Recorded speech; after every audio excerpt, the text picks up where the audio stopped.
Hello guys, we are back in new fanfic, and if enjoying this then please share and like part 2. Now let's start the fanfic. Naruto walked down the street, hands in his pockets. It was a cool morning and he wore a long-sleeved high-collared black t-shirt with the Uzumaki crest emblazoned on its back. His gray pants were wrapped with bandages around the ankles and he wore his standard-issue blue shinobi sandals. Over the past 2 years he had changed a lot training under Itachi. But he showed less emotion around people and the opinions of the villagers who hated him because of the Kyuubi hadn't changed much. They still glared and muttered names behind his back. But at least he now knew the reason for their behavior. He didn't pay them much attention to them, only hoping they would change their attitude towards him one day. He had also improved in skills. Itachi had taught him the Uchiha clan taijutsu style, the interceptor fist, that capitalized on the Sharingan's ability to predict an opponent's movements, which he later combined with his hummingbird style, creating his own personal taijutsu style unrecognizable from the other two. In recent times, though, he had begun to notice little change in Itachi and Shisui's natures. They both seemed restless and were always in some kind of tension. Itachi had told him that some kind of tension had been building up between the Uchiha clan and the village higher-ups, though he didn't know the reason for that but hoped that everything would settle down soon. Today he was starting his new year in the Ninja Academy and was happy and a little nervous going there.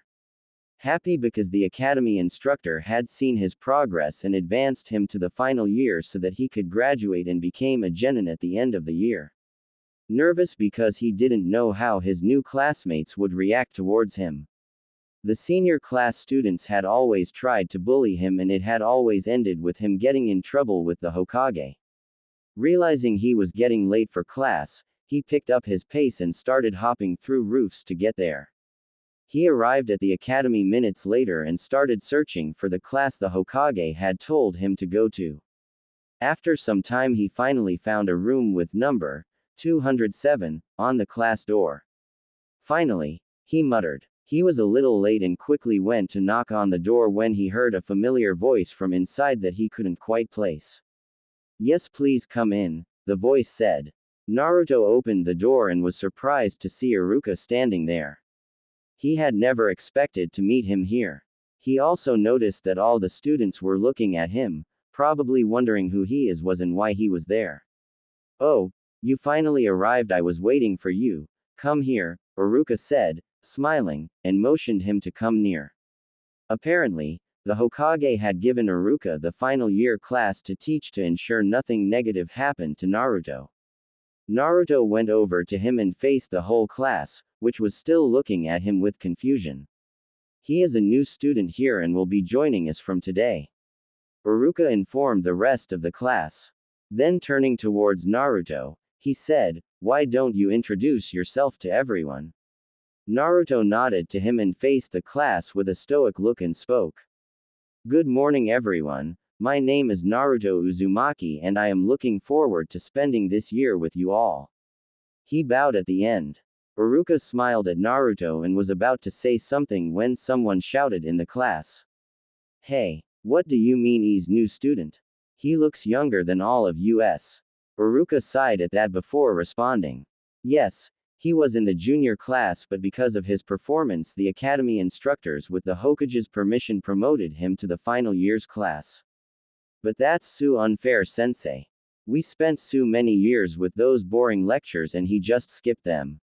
A brown-haired girl with red markings on her face whined from her seat. Iruka finally had enough of it and said frustratingly, "That's enough. He is here because Hokage-sama allowed him to be, so you don't have any say in. Settle down." He then looked at Naruto and spoke. "You can go and sit, Naruto." Naruto nodded and went to sit in an empty chair at the back. As he was going there, he noticed some of the students were glaring at him and some were looking at him curiously. He didn't say anything and just went to sit quietly, waiting for Iruka-sensei to start the lecture. "Okay, so before we start, I want to inform you all that as this is your last year in the academy you will be learning some basic academy ninjutsu," Iruka informed them. When Iruka started his lecture, Naruto noticed that a couple of students were still glaring at him and he remembered that they were the ones who had tried to bully him in the past. He paid them no mind and looked at his right, noticing a boy sitting there. The boy wore a bandana which covered his head and had a bang hanging in the middle between his eyes. He realized he didn't know anyone in the class and then noticed that some of the students had clan symbols on their clothes.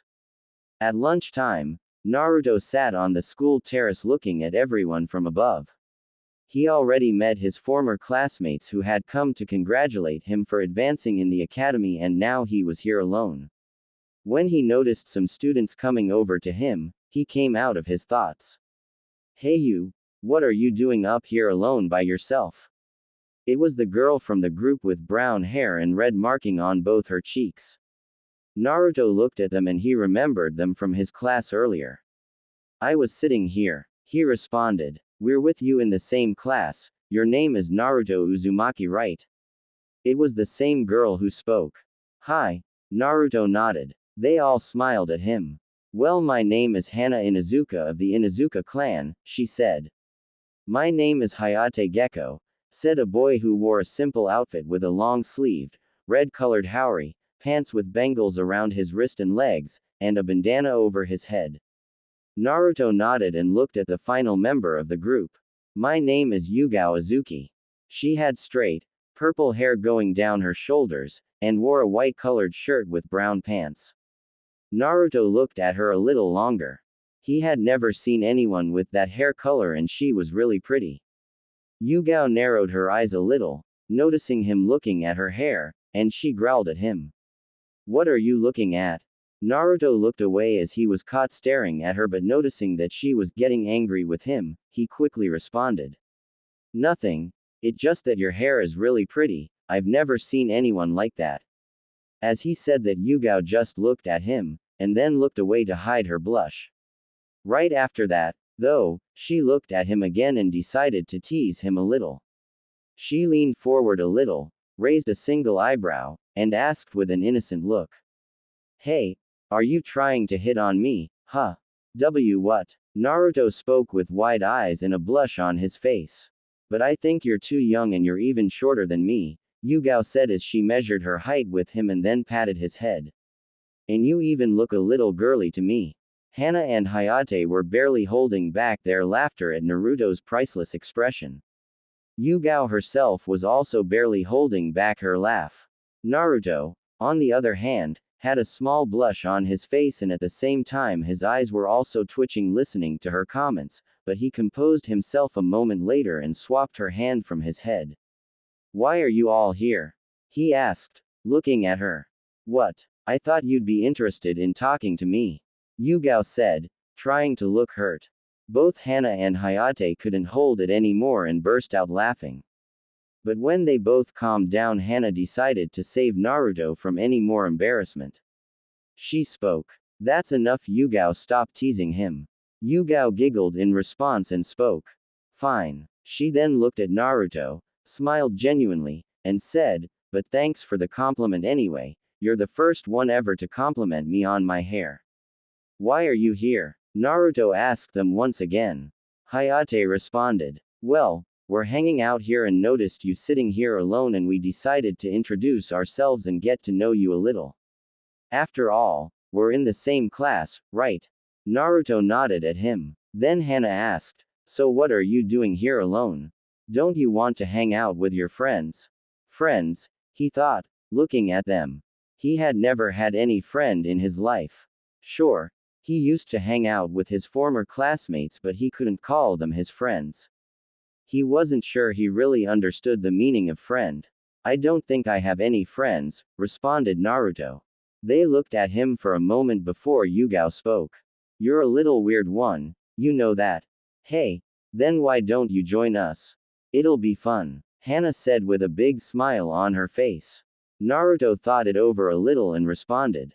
"All right, but I don't want to go anywhere at the moment, so if you guys don't mind, can we just sit here?"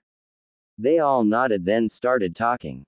"You know, Naruto, we don't know anything about you other than your name," Hayate spoke. "Well, what do you want to know about?" Naruto asked. "Well, Just a little about yourself, what you like and your dreams for the future. Hana responded. Naruto thought it over before he said. I like ramen from Ichiraku. I hate when people judge others without knowing them, and as for my aim in life, I want to become the Hokage and surpass one particular person. Impressed looks crossed their faces, but they didn't ask him who he wanted to surpass. Man, you really have big dreams in your life, Hayate said. Dreams don't really come true. They're just wishful thinking, nothing more. But what I have is a goal which I will achieve one day, Naruto responded confidently. They smiled at him. You must be strong, already in the final year this early. I bet your parents must be really proud of you, Yugao said. Suddenly a sad expression came on Naruto's face and he looked away, not wanting them to see. It was always a hard topic for him that he never had the chance to know his parents. How could he know if they would have been proud of him or not? I don't know, I think, he muttered, still not looking at any of them. Han, what do you mean? Yugao asked in confusion. I never got to know them. They both died on the day of my birth, he said. All three looked at him with wide eyes and Yugao quickly apologized. I'm sorry Naruto, for bringing them up. Naruto shook his head and responded. You don't have to apologize, you didn't know. She nodded but her face looked troubled. Hana decided to change the subject. We should get going, the break is about to be over in a couple of minutes. They all nodded and walked towards their classroom together for the rest of the lectures. Evening time. Later, Naruto was in the training field with Itachi and Shisui, relaxing after his training session with them. Talking about them, he also had noticed that Itachi and Shisui had started spending less and less time with him, always busy with their Anbu missions and always under some kind of stress and acting cold. He hoped everything would get normal soon enough. Shisui was one of his most trusted comrades, after the Hokage and Itachi, and he had even confided in him about his Sharingan. Just like Itachi, Shisui was shocked at first and didn't believe them, thinking they were joking with him. But later he realized that it was truth and promised to keep it a secret. Naruto looked up at the sky and watched the clouds. It didn't matter whether it was sunset or a night sky full of stars and a moon. He always felt relaxed looking at the sky. He was interrupted out of his thoughts by Itachi. So how was your day in the academy? Well, nothing much interesting. Just a normal day. But I met some students from my class and they invited me to hang out with them, Naruto responded. Itachi and Shisui both smiled at him, then Shisui said with a grin. Did you listen Itachi? Our little Naruto-chan made some new friends in the academy. Naruto glared at him. Stop calling me that Shisui Baka, and besides, I wouldn't call them my friends. They're just my classmates. Itachi shook his head. You sometimes think too much. You should bond with other kids of your age. Look who's talking about friends, the ever-great stoic-looking Itachi Uchiha, Shisui muttered under his breath with a deadpan look. Itachi glared at him. But a shinobi shouldn't get himself attached with other people. Naruto responded. We are all humans Naruto. The emotions and bonds we form don't make us weak, they make us strong, Shisui said. You want to become Hokage so that you can protect the village and get people to acknowledge you, right? But why would you protect the village when you don't hold any attachment? But when you have even one person, then you will go beyond your abilities to save them and they will do the same for you. Naruto nodded in understanding. Just remember that, true strength comes when you have something to protect, Shisui quoted. Well, I guess I could at least try to make friends, Naruto muttered. Itachi noticed it was getting late and mentioned to both. We should get going, it's getting late. Shisui nodded and said, yeah, you guys go, I have to report back to the HQ. Itachi and Naruto nodded at him and Naruto went to stand up. Argg. He held his right leg in pain. You injured your leg in the training, Itachi spoke and looked at his leg. Well, Shisui Baka hits really hard, Naruto responded. Would you stop calling me Baka, you squirt? Shisui growled. Naruto glared at him and said. And you stop calling me squirt. But you are a squirt. Shisui pointed towards his height and Naruto growled at him. No, I am not. I am only 9 Yubaka. Itachi wrapped the bandage around his leg and then picked him up bride style. Hey, put me down. I can walk on my own, Naruto said in embarrassment. Itachi smiled a little then looked at Shisui with a serious look and nodded at him. Shisui also nodded in response and said, "Don't be late, Itachi." He then went off in his own direction. Itachi walked off the training field towards the streets, which were empty because of the late hour. He was laughing at Naruto, who was on his back with a pouting face. It's not funny, Naruto said. I'm sorry, Itachi apologized but still laughed a little. But I'm just happy. You're really like a kid brother to me. So being able to take you under my wing like this makes me happy. Naruto smiled at him in return and listened as Itachi continued. I know you also think of me as your older brother and depend on me for anything. Itachi was right. He really did depend on Itachi for anything and saw him as his own big brother, but in recent times he felt that Itachi was getting further away from him and he couldn't do anything about it. Itachi, he said, deciding to voice his concern. Itachi looked at him on his back. I was meaning to ask you about your behavior. You always look stressed and always come late for training now. Is everything alright with the clan? Naruto asked in concern. Itachi didn't look at him. He had already informed the Hokage about this and he and Shisui were doing the best they could to control the situation, but it was getting really hard day by day. Tension between the Uchiha clan and village higher-ups is still very high. They suspect that the Uchiha clan was behind the Kyuubi attack. Meanwhile, the clan is thinking that they are losing their power in the village and are making unnecessary demands. Hokage-sama is doing his best as he could but it's still not enough. Itachi informed him. So what are you going to do about it? Naruto asked. Truthfully I don't know yet, but you don't have to worry about anything, we'll figure something out. Itachi assured him with a smile. I'm just worried about you and Shisui, Naruto muttered, tightening his hold on him. Itachi smiled a little in response. You must be tired from all the training we did today. Go ahead and sleep, but there's one thing that's certain. At this Naruto's eyes started to close but he did listen to what Itachi said at the last as he smiled and closed his eyes fully. I will never, ever betray you. 6 months later. It had been 6 months since he had started his final year class, and he had already impressed everyone in his class with his skills and was now at the top of the class. He started to hang out with Hayate, Hana and Yugao, and even met a couple of the other students.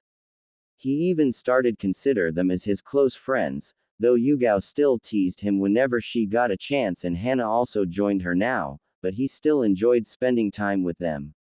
He even went on to train with them after the academy sometimes and seeing him making friends, Hiruzen, Itachi and Shisui were all happy for him. He was now sitting in the class and next to him sat Yugao, who seemed to be paying close attention to what Iruka was teaching. Naruto was brought out of his thoughts by Iruka when he heard his name. Naruto, would you tell the class which jutsu this hand sign is used for? Naruto looked at the hand sign on the board, then answered. It's for water style, water bullet jutsu. Very good Naruto, as always. Iruka complimented him with a smile. Some of the kids glared at him and Yugao looked him at the corner of her eye and smirked. Wow, Naru, you're so smart. Naruto sighed at her teasing game. Would you stop that, Yugao? He glared at her. Yugao just giggled in response. Naruto and Yugao, don't disturb the class and pay attention closely. Iruka scolded them. They both apologized to him and went on listening to him. After some time, the class ended and Iruka called out to everyone. Well, now we have physical class and we are going out for some one-on-one fights. Iruka then took everyone towards the training ground and motioned them to stand in a straight line. I will be calling out names and we will pair the opponents like this, alright? He then called out the first pair and the fight went on for some minutes. After that, some more fights went on and Naruto observed from the sidelines. This was the first time he had seen any of them fight. He was impressed with Yugao, Hana and Hayate. As they beat their opponents, he congratulated them on their performance. He wondered if the other students were interested in seeing him fight. Finally, it was his turn as Iruka called him forward with another student. The other students were muttering amongst themselves about how he would do against last year's topper, but he ignored them as he stepped in the circle and looked at his opponent, waiting for Iruka to start the match. They both made the confrontation seal with their hand. Both fighters ready. They both nodded. Hajime. Iruka started the fight. Naruto's opponent wasted no time in attacking him and went to punch. Naruto quickly sidestepped so the punch would miss him, and continued to block and dodge the attacks. Soon, his opponent started to get frustrated and lose his concentration as match dragged on.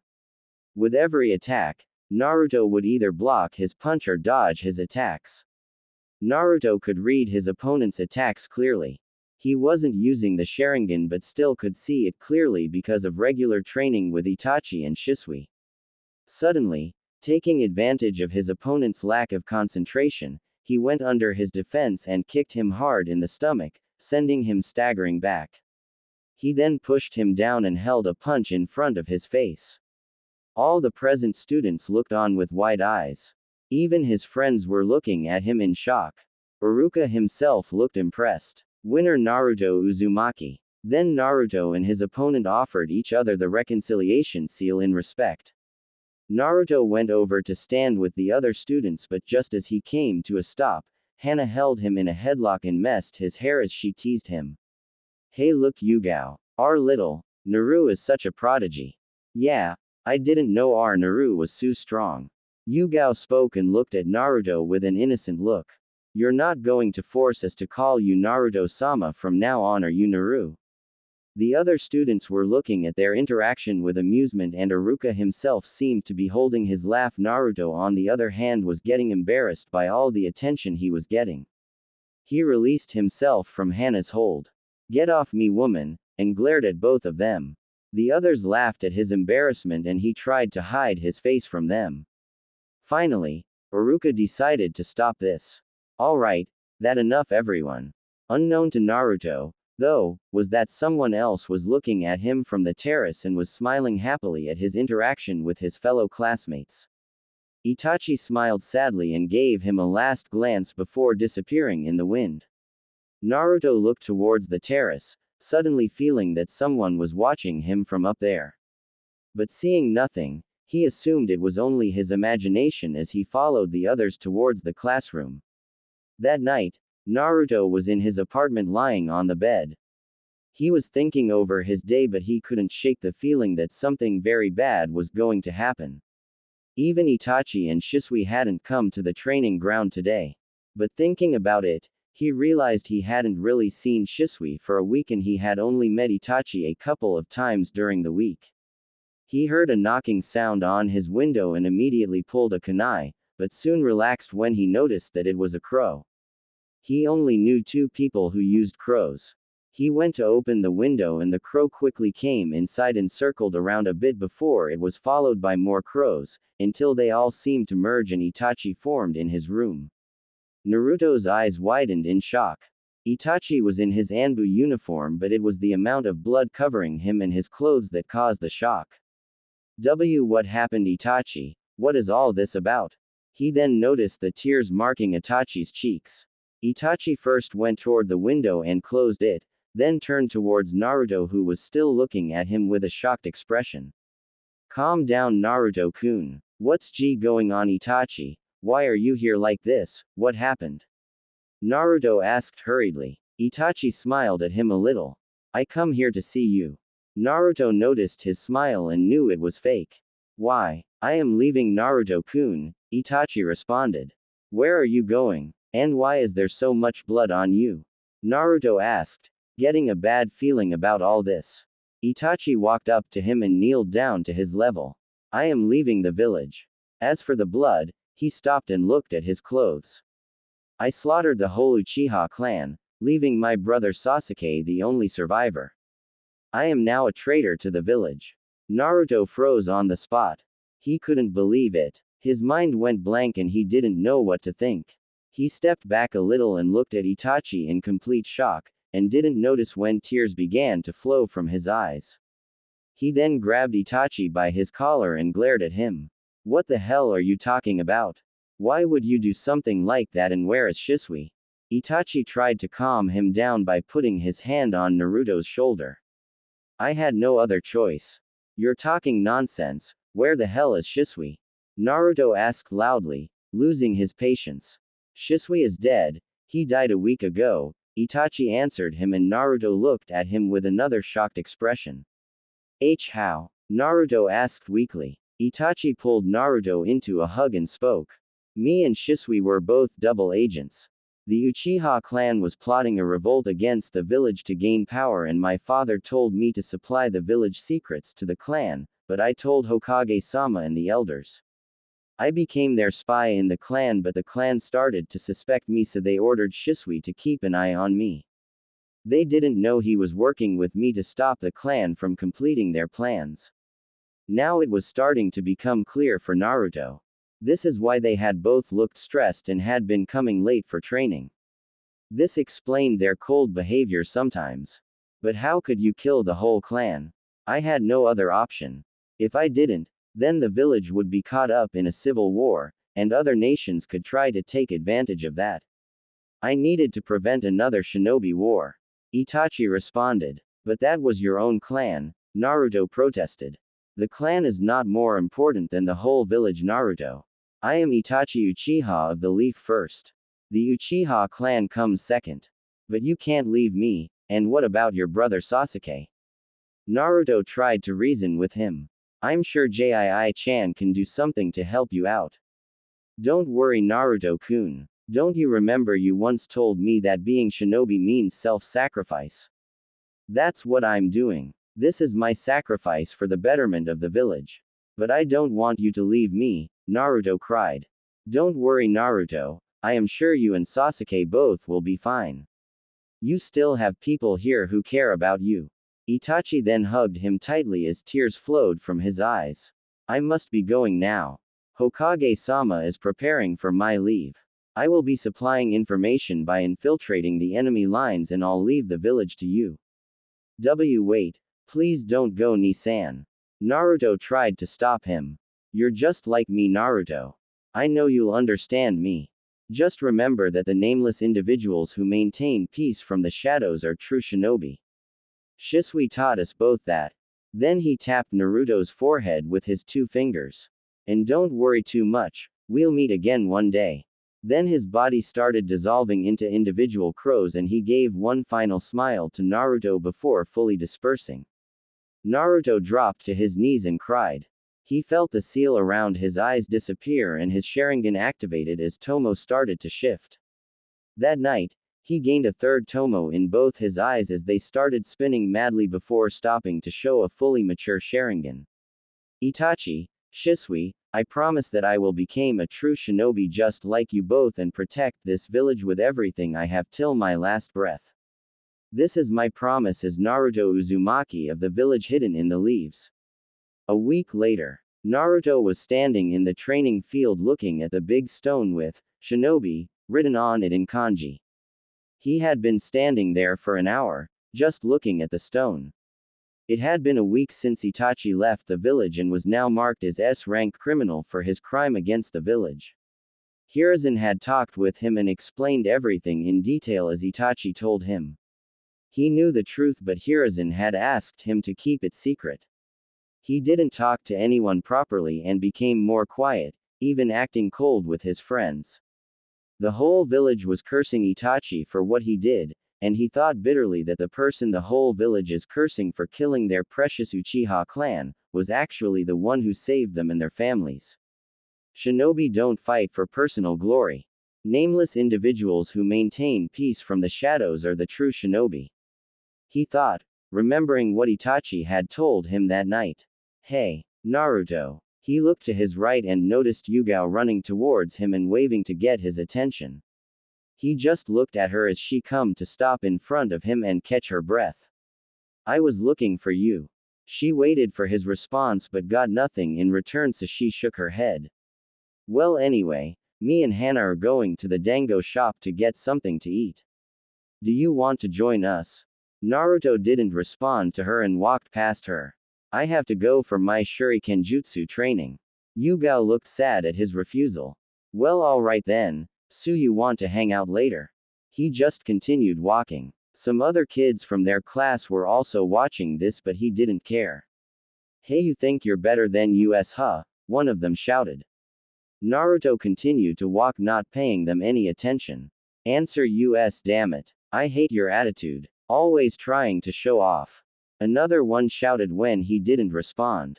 My mother told me that the Kyuubi attack was all you're doing. The same kid spoke. My father died in that attack, you monster. First, false charges, then a broad interpretation.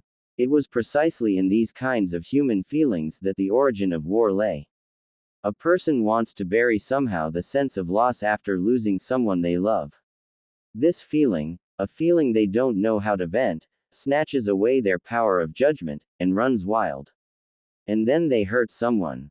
Each and every word out of the older boy's mouth made Naruto feel more and more weighed down.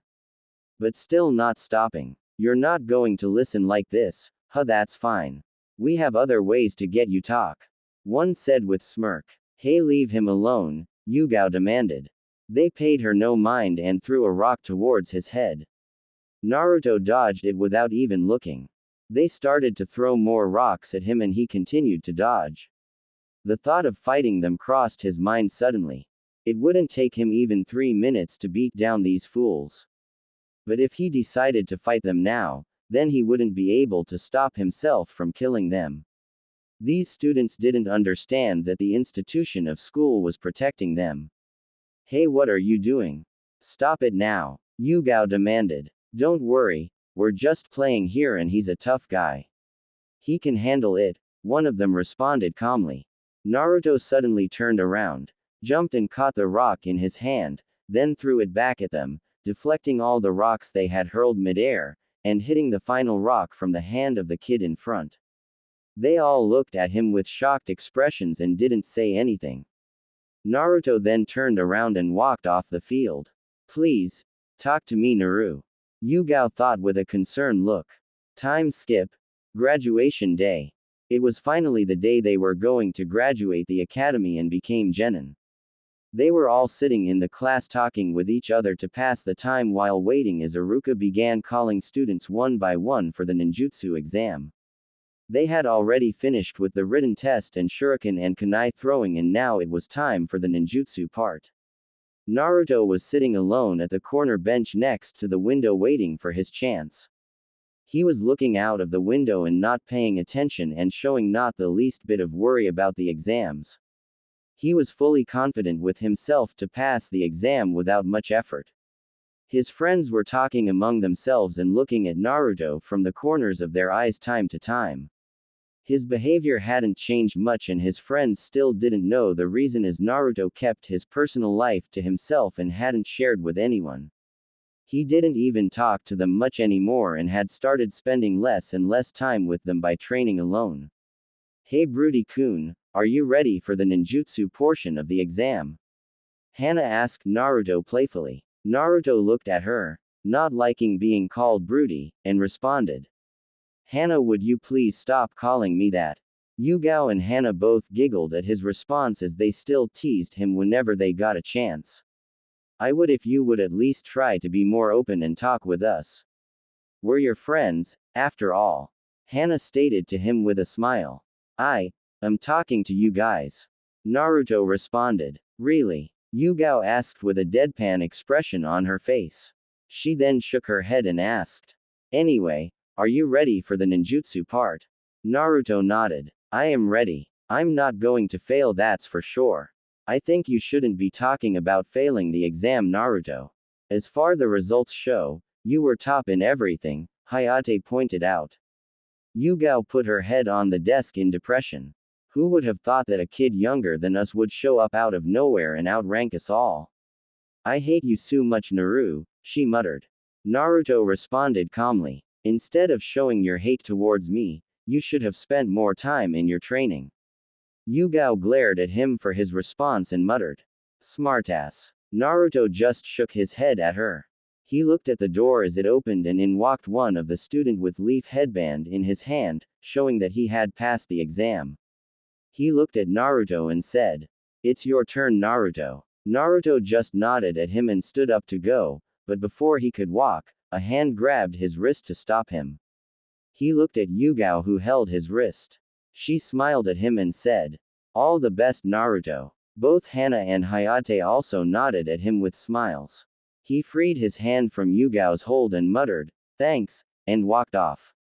He arrived in the class where Iruka sat with a couple more instructors. He came and stood in front of them. "Good you're here, Naruto," Iruka greeted him with a smile before continuing. "Now for the final part, you need to perform 3 techniques. First let's start with substitution jutsu." Naruto nodded before channeling chakra to perform the jutsu. He substituted himself with a nearby chair then subsided back again to his standing place. The instructors nodded with satisfaction and Iruka said, "Good. Now, transformation jutsu." Naruto made the hand seal and muttered, "Transform." Soon smoke covered him before it cleared and showed the third Hokage instead of him. Iruka examined him and nodded in satisfaction with his perfect jutsu. Then Iruka spoke. "Very good, Naruto. As for the next jutsu, I already know you can perform this jutsu, but you still have to show me just for the formalities, so just make clone of yourself." Naruto made a cross-hand seal and called out the jutsu name, Shadow Clone Jutsu, and made 6 perfect-looking clones of himself. The instructors all looked impressed at his performance and Iruka smiled at him proudly. "Congratulations, Naruto. You passed the exam with flying colors, here's your headband. Wear it with pride." Naruto smiled at him before accepting the headband and tied it on his forehead. He then bowed to them in respect and spoke. "Thank you, Sensei." They smiled and nodded to him and Naruto exited the class happily. He arrived back in his class and went towards his seat. When his friends noticed his leaf headband, they smiled happily and congratulated him for passing the exam and started talking among themselves. After some time, Iruka walked in the class and told everyone to settle down so he could speak. "Congratulations everyone on passing the exam and becoming genin, but this is just a start of your career, so I wish you best of luck. And one more thing I would like to announce is that we had many good performances this year, but there was one student to surpass all the other performances and come on top." They listened to him closely. The rookie of the year is Naruto Uzumaki. The class looked at Naruto in shock. He was younger than them, and had arrived just a year ago in the class, and yet he outclassed them all by becoming the rookie of the year. His friends also looked at him, but Naruto just sat calmly. He knew it was just the start and that he would face far stronger tasks in the future. The graduation exams were over and Naruto was waiting for class to start for the last time. Sitting at his usual place beside the window, he looked much the same as he always had, but he now wore the sword on his back that Itachi had gifted him, along with fingerless gloves and 2 kunai holsters attached to the back of his waist. Today was the day they would be put in teams and assigned a Junin sensei, and he hoped that whichever team he was put on wouldn't slow him down. "Good morning, Naruto." Naruto turned and saw his friends settling down beside him. He nodded to them and noticed both Yugao and Hayate also wore swords on their backs. "I never knew that you both were interested in Kenjutsu. You never mentioned it before." "You never asked," Yugao responded straightly. "We both trained with each other because we both want to become Kenjutsu specialists." Naruto raised an eyebrow at her but then shrugged it off. Everybody had their own secrets. After all, he himself had kept almost everything about himself a secret from them. He also noticed Hana, but this time she was not alone. 3 dogs walked beside her. He had never seen them before but knew the Inuzuka clan worked with ninja dogs as their partners. Hana noticed him looking at her companions and introduced them to him. "You don't know my partners, Naruto-kun, since you've never been to my house. These are the 3 Heimaru brothers." Naruto just nodded at her and her companions. When he didn't say anything, Yugao's eyes started to twitch and she bonked him over his head with her fist. "You idiot. Don't just sit there. Introduce yourself to them. She spoke in annoyance. Naruto rubbed his head where she had hit him and muttered under his breath. You don't have to hit me for that. But he shut up when Yugao narrowed her eyes and began to look mad. He then quickly looked at the triplets and introduced himself, not wanting to get her more angry. Hello, my name is Naruto Uzumaki and I am friends with Hana. The triplets barked at him happily and jumped at him, licking his face in response. Naruto's friends laughed seeing this. Look, they already like you, Naruto, Hana said. Naruto smiled at them and rubbed their heads softly with his hand. Their attention turned towards the door then as Iruka walked in with some files in his hand. By this time, everyone had arrived and were sitting talking with each other. Good morning everyone, Iruka said. It's good to see you all once again. This is our last day together in the academy as you all are genin now and will be put in selected teams. But before announcing your teams, I would like to say something to you all. He stopped for a moment and looked at everyone. You're only genin, so don't get big heads. Train hard from now because this is just a start. You'll face many challenges from now on in your life, so be prepared for them and don't take it easy. Listen to your superiors, trust your teammates, and I am very proud to be part of this batch. Now, coming back to your teams, listen up closely. Team 1. Iruka started announcing the teams. Naruto listened for his name, hoping to be put on a decent team. Then finally, he heard it. Team 12 will be Naruto Uzumaki, Hana Inuzuka, and Yugao Azuki. The three looked at each other. Naruto smiled, very much satisfied with his team. He knew both Hana and Yugao were strong and he could trust them and could work with them without any problems. Now he just hoped they could get a good sensei. Suddenly, a hand came around his neck. He looked at his right and noticed Yugao with that look on her face which he had gotten so used to. She moved closer to him and spoke with a big smile. See Naru, even destiny couldn't keep us apart. Naruto blushed at this and muttered under his breath. Why me? Apparently, he was still going to be tortured by both Yugao and Hana. They still didn't know when to stop. Now you all have to wait here until your assigned squad leaders come to pick you up, Iruka said when he had finished announcing the teams. And once again, good luck everyone. I wish you all a successful career ahead. With that, Iruka collected his things and left the class.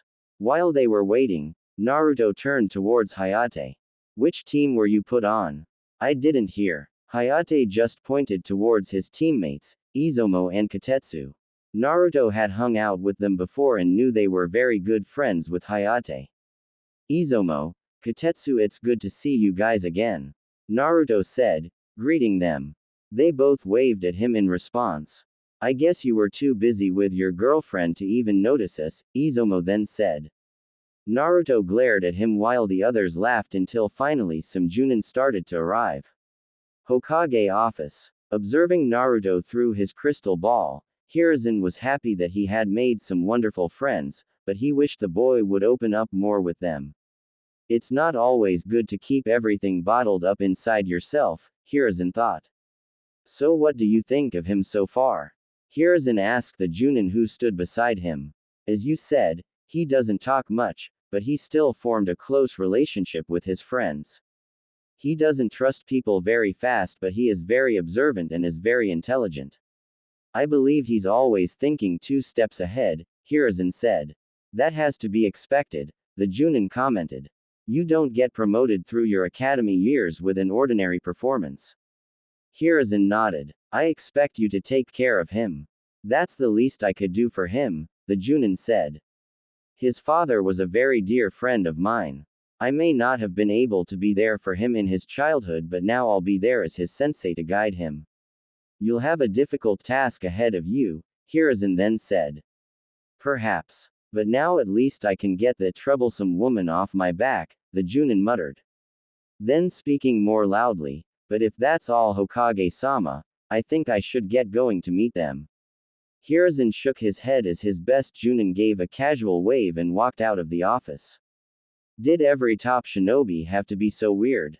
With that thought, He pulled out an orange-covered book and opened it to where he had left off, reading and giggling at the same time. Where the hell is our sensei? We're the only ones left here, Hana said in annoyance. He'll get here, Hana. Be patient, it's not that late, Yugao responded. A couple of minutes later, the class door opened and a shinobi wearing the Konoha standard issue Junin uniform walked in. He had dark hair tied up into a spiky ponytail, dark eyes, and a goatee. But his most noticeable features were two scars on the right side of his face. The three genin looked at him in astonishment. Team 12, the Junin said. It was more of a statement than a question. They nodded. I'm your sensei. Follow me. He then exited the room and the three genin quickly followed him. Training field. When they arrived on the training field, their new sensei ordered them to sit down. The newly promoted genins quickly followed the order and then looked at each other, not knowing what to do next. Now what, sensei? Hana asked. Why don't we start with our introductions so we can get to know each other, he said, his voice slightly annoyed. We already know each other, sensei. Why don't you go first? Yugao suggested. The Junin shrugged his shoulders and muttered under his breath. Troublesome. Then he started. My name is Shikaku Nara. I'm the head of the Nara clan. My likes are playing shogi, being with my family, and finding time to take a nap without my troublesome wife nagging me. My dislikes are traitors. My goal is to help you towards your goals. He then pointed towards Hana. She nodded and started. The names Hana Inuzuka and these little guys are the three Heimaru brothers. My likes are my family, friends, and annoying my little brother. I hate perverts and people who don't treat animals kindly, and my dream is to become a great medic kunoichi. Shikaku smiled and nodded in satisfaction at her. Now it's your turn, Purple-chan, he said, turning to Yugao. Yugao glared at him. My name is Yugao Azuki, not Purple. My likes are my friends and training in Kenjutsu. I also hate perverts, rapists, and Naruto's broody face. Naruto glared at her as she continued. My dream is to become a Kenjutsu specialist and a respected kunoichi. Now you go, Blondie, Shikaku said to the last member of his squad, who simply nodded in return. My name is Naruto Uzumaki. I don't have any particular likes or dislikes and my dream is to surpass all the previous Hokage and protect the Leaf Village and its will of fire and to live up to my ancestors' names. He spoke in a rush. Both Hana and Yugao looked at him in confusion at the mention of his ancestors. All they knew was that he had grown up in an orphanage. He never talked about himself with them even though they were friends, and they always felt upset that he didn't seem to trust them well enough to share anything personal. Shikaku also narrowed his eyes a little. He knows about his heritage. Hokage-sama never told me anything about that. He then grabbed his student's attention again. Well, it's good you all have your ambitions and are serious about your ninja careers, but before you guys call yourself ninja, you have to pass my special test. If you fail, you'll be sent back to the academy for one more year. But we already passed the genin exam in the academy. Why do we have to do an exam again? Yugao asked. Shikaku chuckled at her question and responded. You really believe that just by giving some answers on paper and doing a couple of low-level jutsu that you're ready to become genin? That's just to select the candidates who have potential to be genin. It's your Junin sensei who will decide if you will become a genin or not. So what do we have to do now to become a genin? Naruto asked with narrowed eyes. Hana and Yugao also nodded. Shikaku folded his arms and spoke in a lazy tone. Coming on to that part, as you see, I really don't want to be a sensei and babysit you guys. It's way too troublesome for me. His new students looked at him in shock. But I can't just send you back, so we will fight here and whoever impresses me well enough will stay on as my apprentice. The other two will go back to the academy.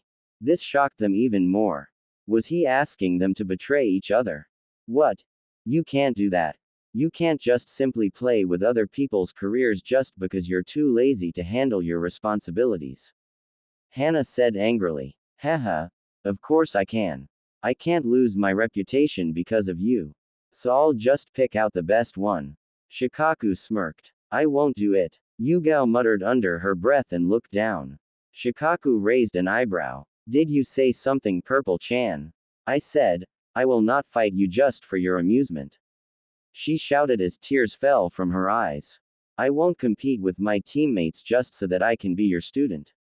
I will gladly go back to the academy for one more year rather than have you as my sensei. Both Hana and Naruto looked at her in surprise. Naruto had never seen her cry before. Shikaku responded with a shrug of his shoulders. Well, that means less work for me. Now I only have two to select from. Go to hell. Hana shouted this time with a glare. I also don't want to be on your team. Then it's decided. Naruto, you'll be my apprentice and we'll be a two-man team from now on. Shikaku pointed towards both the girls. You two will be going back to the academy. Thanks for making it easier for me. They both glared at him with hate and then looked at Naruto. He was just sitting with his eyes closed, not paying them any attention. With expressions of disappointment, they gave one final glance towards Naruto before standing up to leave. I am sorry, Naruto said finally. They both stopped and looked at him. His eyes were closed and it appeared that he was talking to them. They both smiled a little sadly, but before they could say anything, Naruto opened his eyes. I'm sorry, sensei, but I can't leave them like this, he said. I never knew my family and never had any friends before I joined the academy. I was always alone, but when I joined the academy and met them, I slowly started to consider them as my friends. I don't have anything other than them in my life, and for me they're my family. From the shocked expressions on the girls' faces, they probably never expected him to say something like that. Smiles slowly appeared on their faces. One thing I learned in my life is to always cherish my friends, and what you're asking me is to just leave them behind for my own benefits. I can't do that. I'm sorry, sensei, but that is against my morals. I will go back to the academy with them. He bowed at the end and turned to leave. Shikaku, who had appeared shocked, now tried to mask his happy expression behind his lazy attitude and muttered. What a drag this is turning out to be. He shook his head. So if this is your final decision, I will give you one more chance to think it over again. I don't have to think more about it, my decision is final. Naruto said, and the three friends turned to leave. All right, come back you three. You all pass even though it is troublesome. Shikaku spoke with smile. The three genin turned around and looked at him in confusion but not without a little hope in their eyes. What do you mean, sensei? Yugao asked. Why do I have to repeat myself again? He muttered quietly before answering. What I mean is that you all pass and we're officially a team now. But how did we pass? I don't understand. We didn't do anything. Hana spoke in confusion. Your decision to stand with your teammates and not abandon them for your benefit is the reason you pass. Konoha village believes in teamwork, and it's because of that we are one of the strongest villages in the elemental nations. I myself belong to the team Inoshika-cho, which is famous and feared for its teamwork. I know the importance of teamwork. Shikaku explained. Aren't we supposed to fight you to show you our teamwork? Naruto asked. Shikaku shrugged his shoulders before responding. It's no good, I believe that the teamwork develops with time. You can't just start working with each other in one day, but I wanted to see what your thoughts are about your teammates and if you'd be able to work together in the future. Also, fighting you all will be too troublesome. This gained a sweat drop from the three genin. He's not joking about that. He really is lazy, Hana whispered to Yugao and Naruto. So we really pass then, for real? Yugao asked. Why do you guys keep asking the same thing again and again? You pass already, but if you still want to go back to the academy, I can arrange that easily. Shikaku responded tiredly. Both Yugao and Hana smiled and high-fived each other. Then Yugao turned to Naruto and put an arm around his shoulders. I never doubted that you cared about your Yugao-chan, Naru, so don't worry, I will never leave you, she said with smirk. Naruto blushed a little and pushed her away. Back off, pervert, and don't come near me. Yugao's face went bright red from embarrassment as she pointed her finger at him. I'm not a pervert. Don't call me that. Then stop touching me and keep your distance. Naruto responded. But didn't you say that you care about me? She asked with an innocent face. I never said anything like that, Naruto said. You did. I heard it clearly. She then turned to Shikaku, who was watching the scene with amusement. You also heard him say that in that amazing speech of his, right, sensei? I don't think he said anything like that, Shikaku said. Huh, if you didn't, then you didn't listen clearly, she said with a glare. She then turned back to Naruto and said with a smile. Don't worry, Naru, I heard you clearly, so you don't have to be shy in front of me. Naruto didn't know how to respond to her teasing, so he just folded his hands and snorted. And looked away. As this was happening, Hana and Shikaku watched with amusement from the side.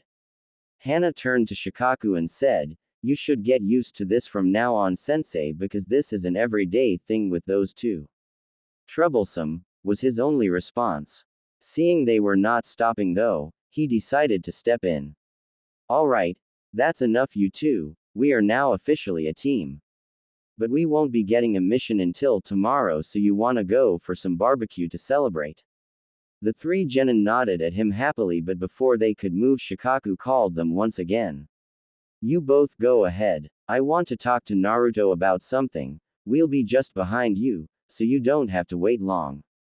Both girls nodded with curious looks on their faces, but then left, giving only one glance back towards Naruto and leaving them alone to talk. Naruto looked at his sensei in confusion. What do you want to talk about? Shikaku stared at him for a little longer. The things you said about your teammates were very admirable. It's very good to see that you made such wonderful friends, and it's very good to finally meet you, Naruto. You're the spitting image of your father. Naruto narrowed his eyes, not fully trusting him. As far as he knew, only the Hokage, Itachi, and Jiraiya knew about his heritage. But he remembered that the Hokage had told him one time that some of his parents' friends were also aware of him. Even so, he was still not sure if he could trust him or not. You know who my father was? He asked. Shikaku nodded. He was one of my very close friends, and I am also aware of all his secrets. What secrets are you talking about? Naruto asked in suspicion. Don't be too surprised that he was my friend. I also know about your secrets and the one you keep hidden behind the seal. He pointed toward Naruto's eyes. How do you know about that? Only 3 people were aware of that till now. Naruto asked in shock. Shikaku nodded. Hokage-sama told me about that. I just wanted you to know that you can trust me with anything. I am here for you, and I especially asked you to be placed on my team, as that's the least I could do for you, for not being there before. Naruto could see that his sensei really meant what he said, and finally nodded in understanding. If my father and Hokage trusted you, then so can I. I'm finally meeting one of my father's friends. I hope you tell me about him, but I also don't want you to show me favoritism. Shikaku smiled and spoke. You've grown up well. Is this all you wanted to talk about, sensei? Naruto asked. Shikaku shook his head. I also wanted to know something. He stopped for a moment before speaking again. I wanted to know if your teammates know about you being a Jinchuriki. Naruto looked down. He had known he'd have to tell people close to him about his hidden secrets eventually. If he couldn't tell them, how could he expect them to trust him, especially now that they were a team and were supposed to trust each other with their lives? I just don't know how they would react after knowing the truth. I may not show it, but I really care about them, and I don't want them to leave me and think of me like some people in the village do. Shikaku put a hand on his shoulder and smiled. You think too much, brat.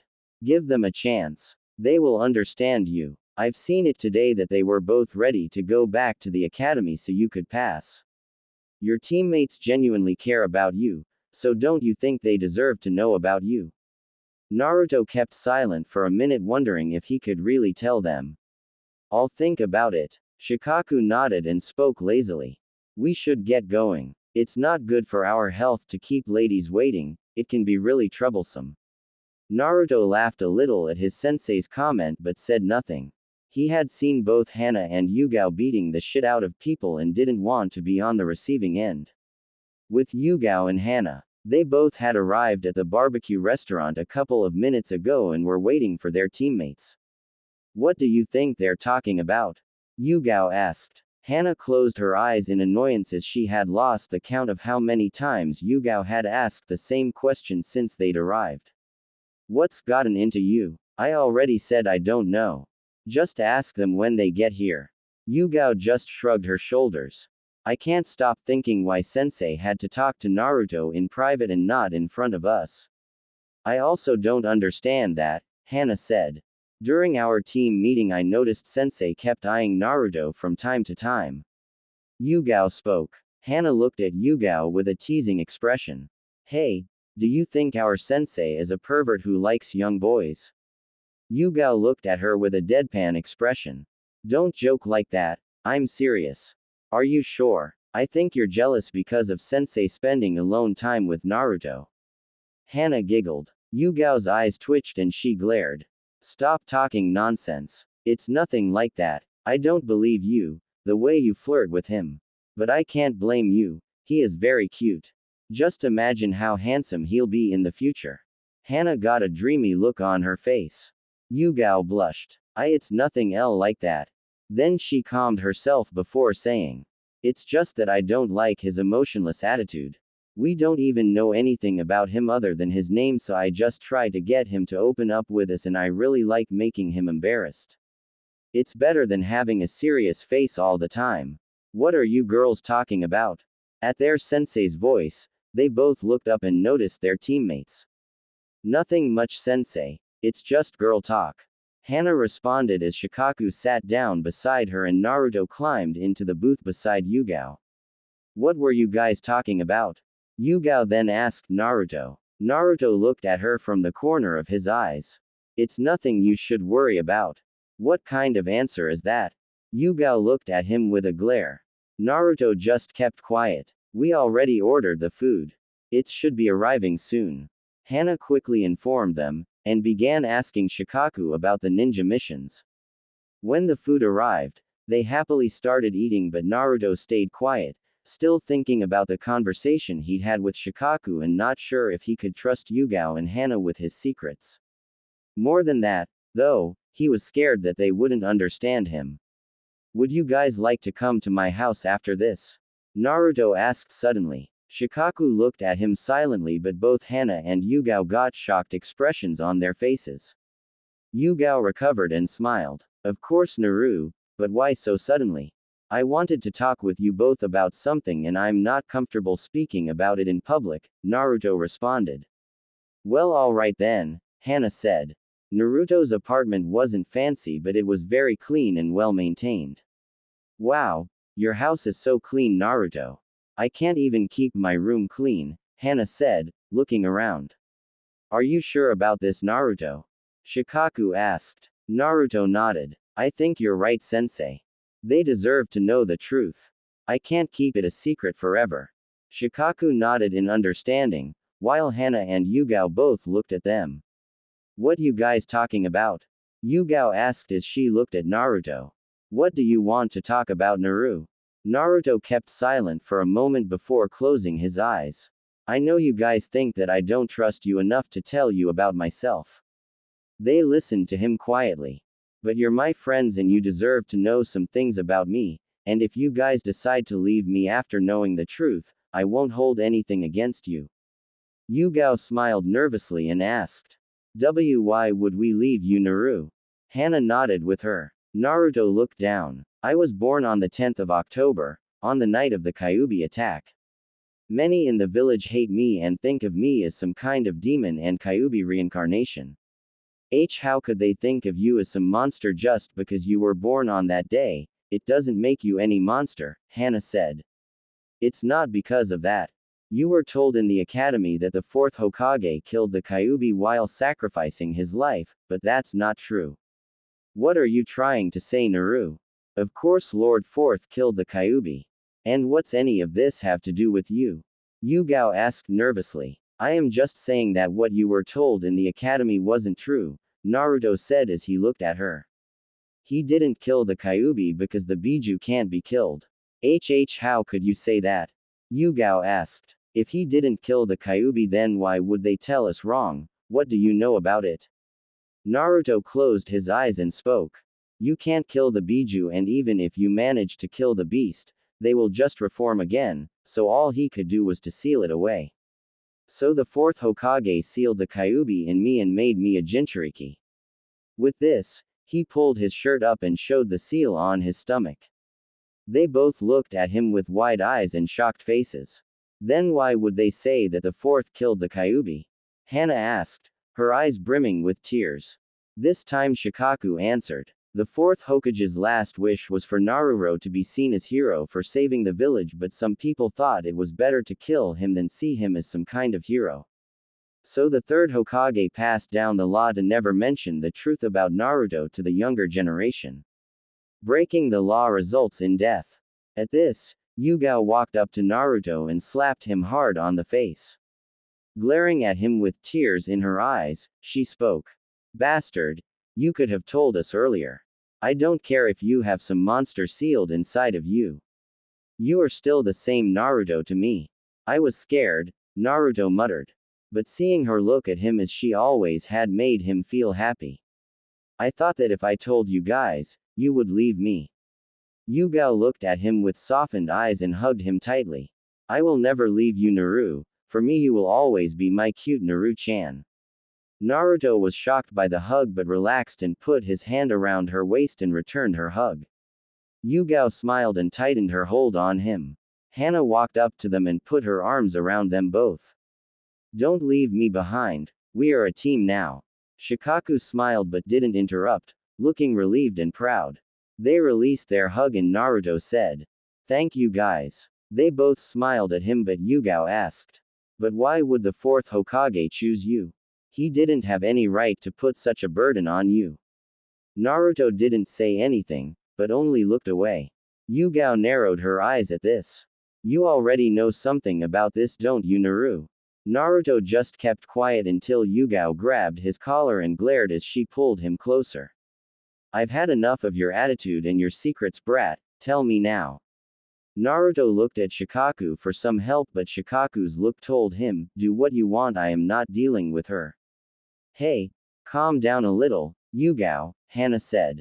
I want my answers, Yugao said, ignoring Hana. He can't just go and ask anybody to sacrifice their child, Naruto responded. He chose me because I am his son. Both Hana and Yugao looked at him in shock. Yugao released his collar and stuttered. Why you're F4th Hokage's son? Naruto smiled and rubbed the back of his head. Well, of course I'm his son. They both looked at his face closely. Well, you really look a lot like him, Hana said. Then she turned towards Shikaku and asked. Seeing your reaction on this, does that mean that you're already aware of this, sensei? He nodded with a long sigh. I was aware of it from the start. His father was a very good friend of mine. Wow, Yugao said, inspecting his face closely. You really do look like the fourth, but I am not going to call you Naruto-sama. Naruto chuckled. I don't want you to address me like that just because of my father. Yugao smiled at him. That smile really looks good on you, Naru. Please smile a lot. Naruto looked away with a blush, not knowing if she was teasing him again or saying genuinely. It's good to see that you've taken the news so well, but keep in mind that you can't talk about it with other people. Those were all village secrets, and I should say everything related to Naruto is a matter of village security, so be careful. Shikaku's words got their attention.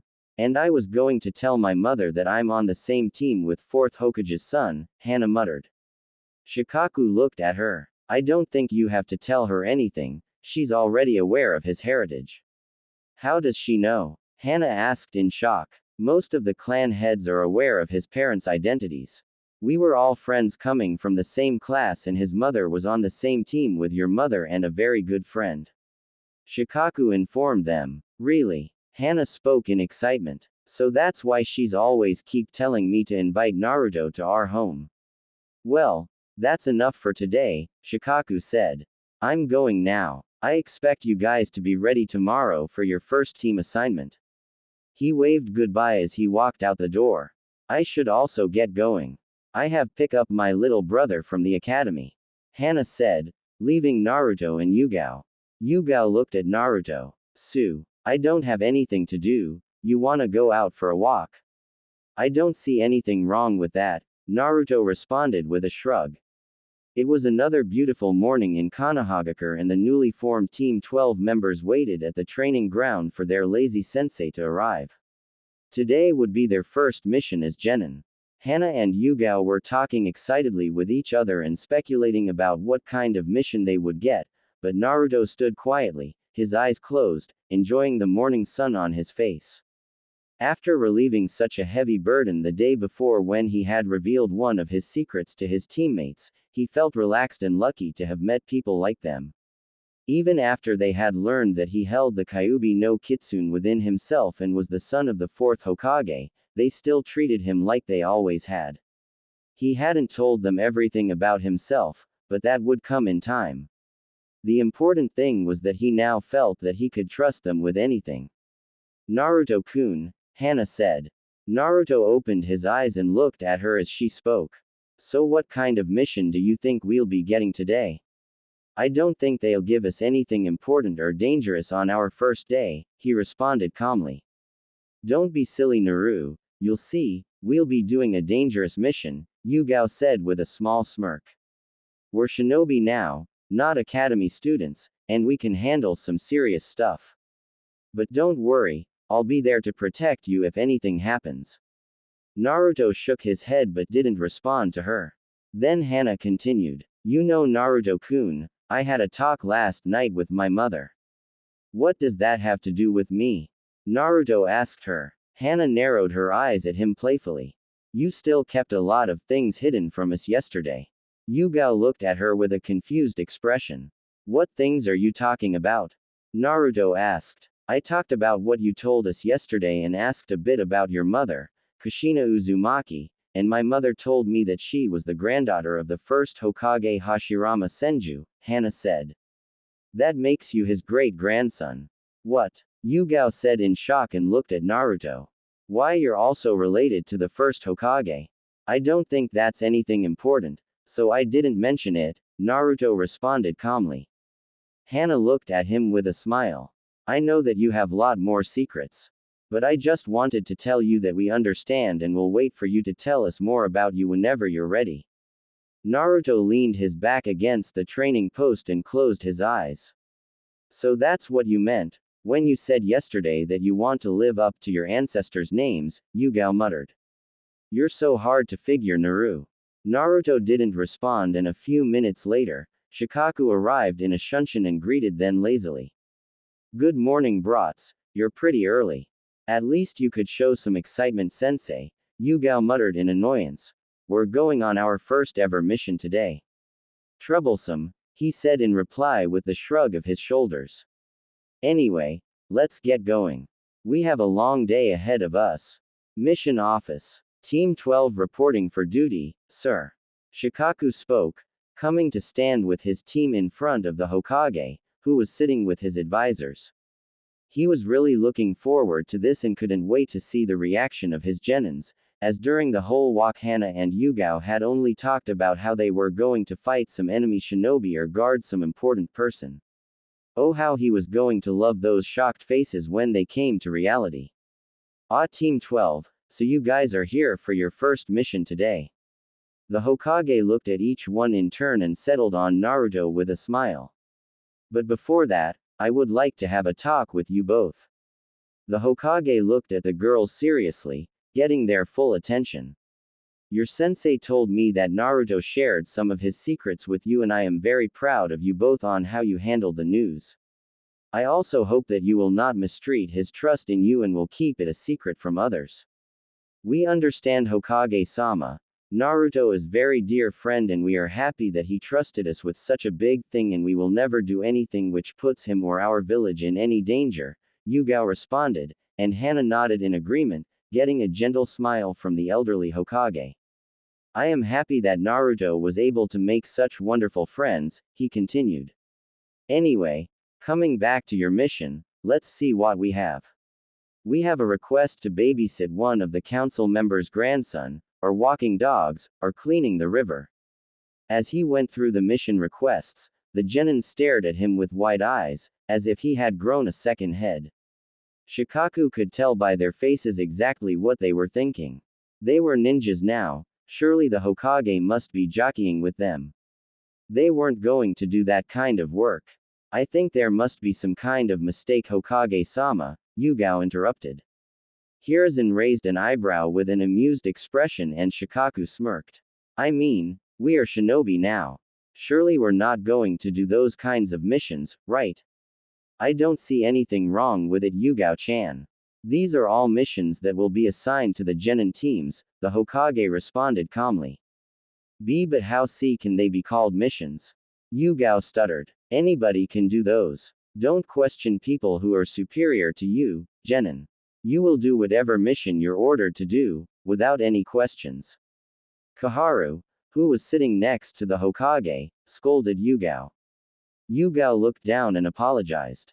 I'm sorry, Hokage-sama. Don't be too hard on them, Kaharu. It's their first day here, Hiruzen said in their defense as he looked at the young genins in front of him.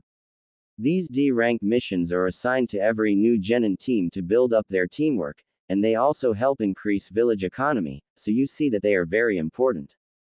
A mission is a mission, Hokage-sama. It doesn't matter what it is, Naruto stated with a stoic look, addressing the Hokage formally. Shikaku was glad for that, as it would not have looked good for Naruto to call the Hokage, Ji-chan, while he was on duty. But the Hokage sighed at Naruto's response and inwardly cursed Itachi for having so much influence on him. We will take a river cleaning mission, Hokage-sama, Shikaku said, wanting to get out of there, as it was beginning to get too troublesome for him. I can't take this anymore. Hana shouted in frustration as she stood in the middle of the river with a stick in her hand and a bucket on her back. You're not the only one, Yugao said. She then turned towards her sensei, who was lying under the shade of a tree with Hana's puppies. Come on, sensei, at least help us out here. Shikaku opened his eyes. This mission is for you guys to improve your teamwork. So stop complaining and finish up your work fast. We have other things to do after this. But sensei, this is wrong. Don't you see you're doing a crime by forcing child labor? I mean, look at him. Yugao pointed towards Naruto, who was working quietly. He looked up at the mention of his name. Don't you feel his pain? He's so small and just a child, and you're forcing him to do this cruel work. Naruto's eyes gleamed at her comment. If she wanted to tease him, he'd give it right back. Talk about yourself. I'm perfectly fine and I'm not some small child.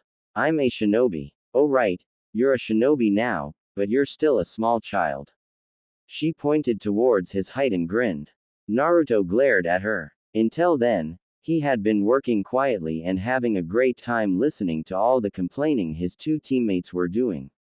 But Yugao's teasing was too annoying to ignore. Why did people always mention his height? He was only 10. As I remember, you guys were talking about how you were going to fight an enemy shinobi or guard some important person, Naruto mocked. But you should be happy with this work. Standing in the middle of a river is about as dangerous as you two can handle. But don't worry. I'm here to save your sorry. Yugao and Hana in return glared at him and Yugao smirked. Don't try to act smart in front of me, Uzumaki. Besides, you should worry about yourself. I've heard there are ghosts around here who kidnap squirts like you, so be careful. Naruto felt a little shocked at her comment. She couldn't know he was scared of ghosts. Shisui used to tell him stories about them and how dangerous they are, but he had never told the girls of his fear. Don't joke like that, and let me do my work, Naruto responded, no longer wanting to continue the conversation. Then Hana smirked. Are you scared of ghosts, Naruto-kun? No, he replied quickly. Then why are you sweating, standing in the river? Yugao asked with a teasing smile. Both girls laughed out loud, and Naruto felt embarrassed that his attempt to mock them had backfired. What a drag, Shikaku muttered, looking at their interaction. Stop fooling around and finish up the mission. After doing few more D-ranked missions over the following days, Team 12 stood together at the training grounds. This is the worst possible start of our career, Yugao stated tiredly. This is really child labor, sensei. Quit complaining, Purple Chan, Shikaku responded. You will be doing these types of missions until you're ready for something more advanced. From now on, we'll do some missions in the morning, and later we will do some training here to keep your skills up. The three genins nodded at him, and he continued. I want to know, have you guys completed the tree climbing and water walking exercises? Yup. My mother already taught that to me, Hana responded. Yugao also nodded. I've also completed that. Shikaku then looked at Naruto. He knew Naruto had the most chakra out of them all, so it could be difficult for him to control it, but the Hokage had told him that Naruto had spent some time training with Itachi and Shisui, and he wondered what they had taught him. I also know that, sensei, Naruto responded. Shikaku nodded, pleased. That meant less work for him, not having to explain all the chakra and chakra control things. He could now move on to some advanced training. That's good, it means you have decent chakra control to start training in your chakra element nature. He took out 3 papers from his pocket and held them in front of his students. Take these chakra papers and channel chakra into them. This will show us what element you have an affinity for. What does chakra element and affinity mean, sensei? Hana asked in confusion as she looked at the paper in her hand. There are 5 basic types of chakra elemental natures. They are fire, wind, water, lightning and earth. Most people's chakra naturally leans toward a certain element. Shikaku explained. These slips of paper will help us find yours. It'll tear in half for wind, burn for fire, get soggy for water, crumble if you have earth, and if you're lightning nature, the paper will wrinkle. He then told them to channel chakra one by one, and it was Hana who was first. She channeled some of her chakra into the paper, and as a result, the paper crumbled. You got affinity for earth, Shikaku said. He then told Yugao to do the same. Her paper got soggy. So I got affinity for water, Yugao muttered. Then it was Naruto's turn, who quickly channeled his chakra into the paper, already guessing that the paper would burn, because of his ability to use fire-style jutsus. So he was surprised when the paper split in half and then both parts wrinkled. His teammates were also looking at him in surprise. That's quite interesting. It's quite a rare combination you got there, Naruto, Shikaku said with a raised eyebrow. Wait. What does that mean? Yugao questioned confusingly. It means he has an affinity for both wind and lighting, Shikaku responded. I can see that, sensei, but how can he have affinity for 2 elements? Yugao asked. You said that people's chakra nature leans towards a central element, and yet here he has 2 chakra natures. Well, that is true, but some people are gifted naturally with 2 elements.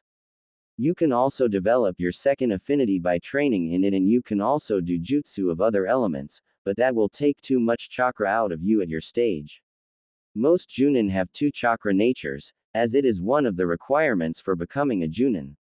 Shikaku explained. But you also should be aware that all 5 chakra elemental natures balance each other out equally, Shikaku said.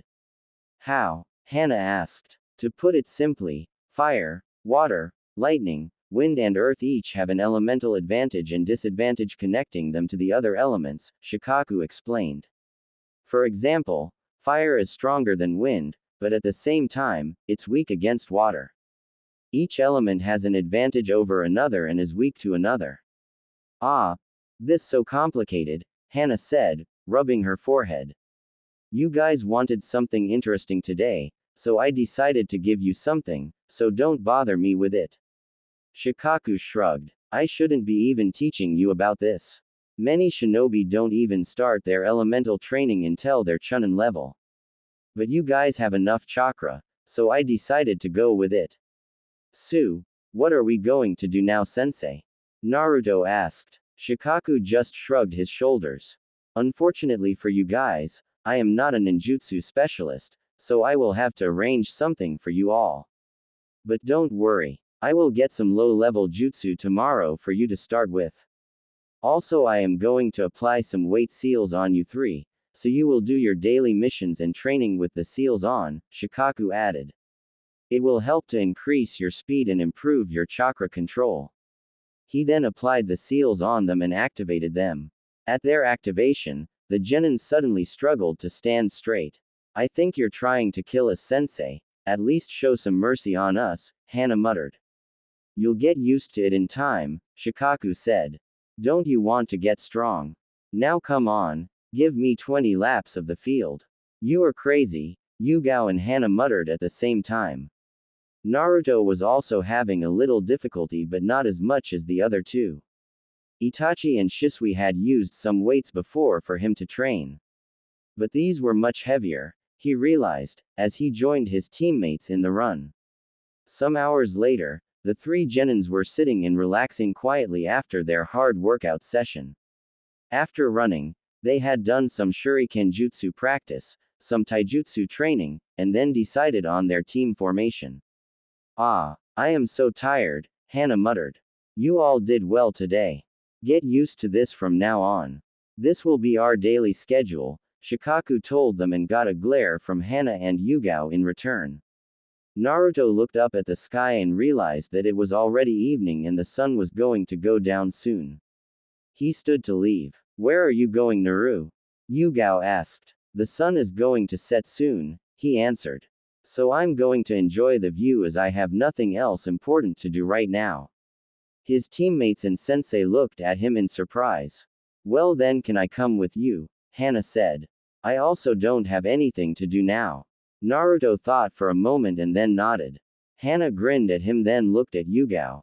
What about you, Yugao? Yugao nodded and looked at their lazy sensei.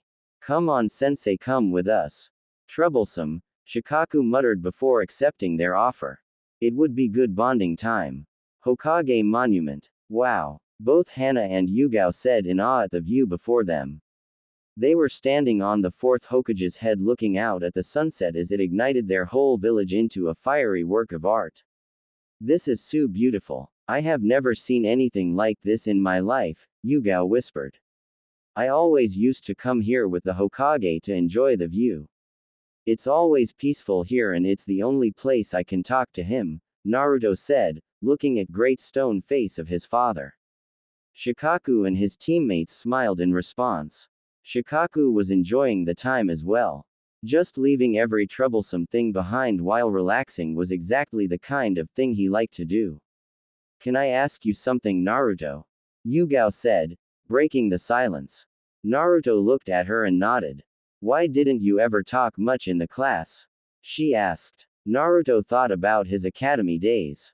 He'd had his priorities clear from the start even before the academy and he had not been there to have fun or to make friends and nobody had really interested him there.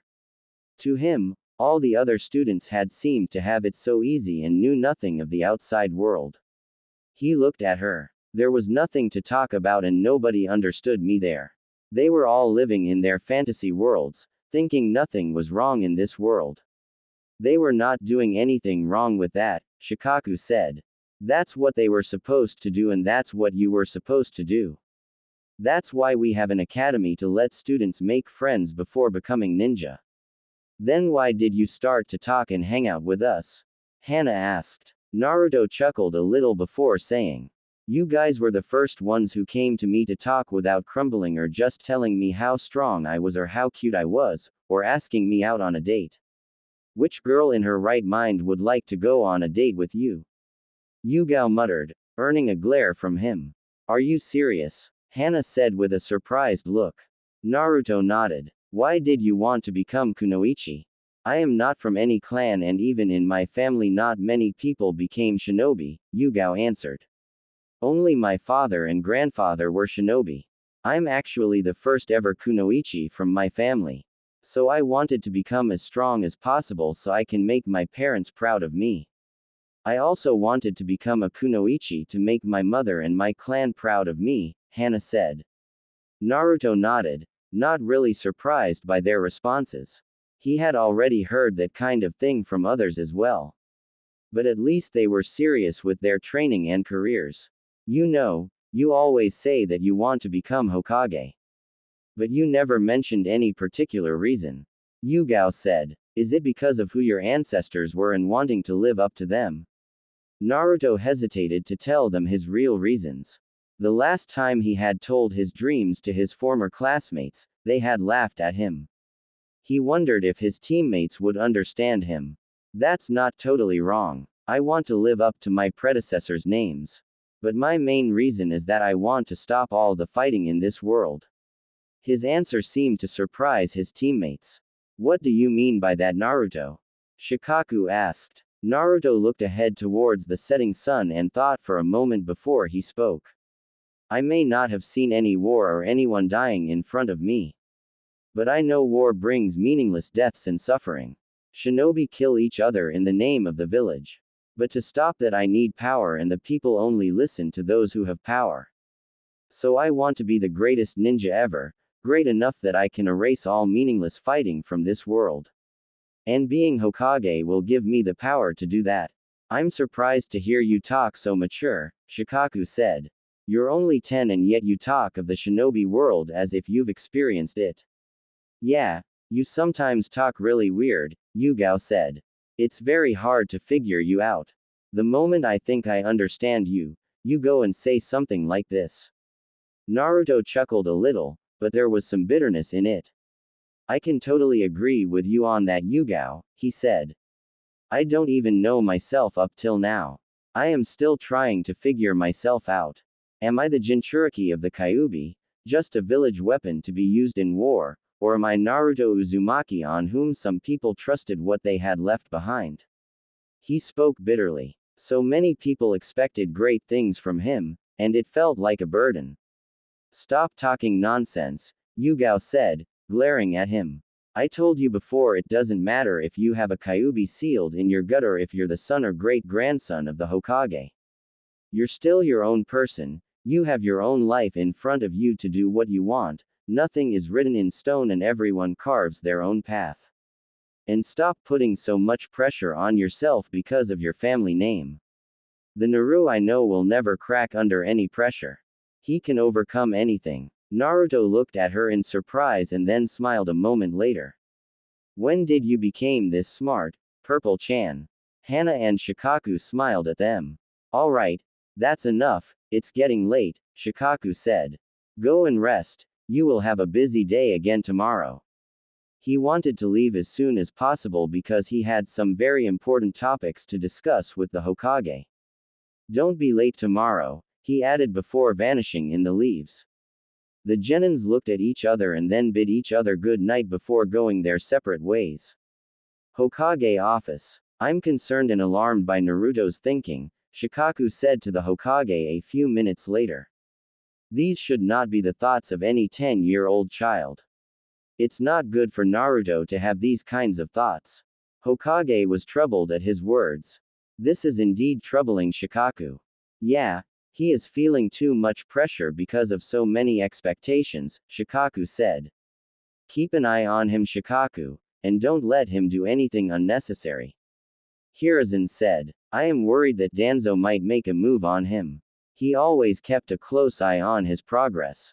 I have already informed Naruto about him and told him to be careful. But on the other hand, it's also good that Naruto opened up with his teammates.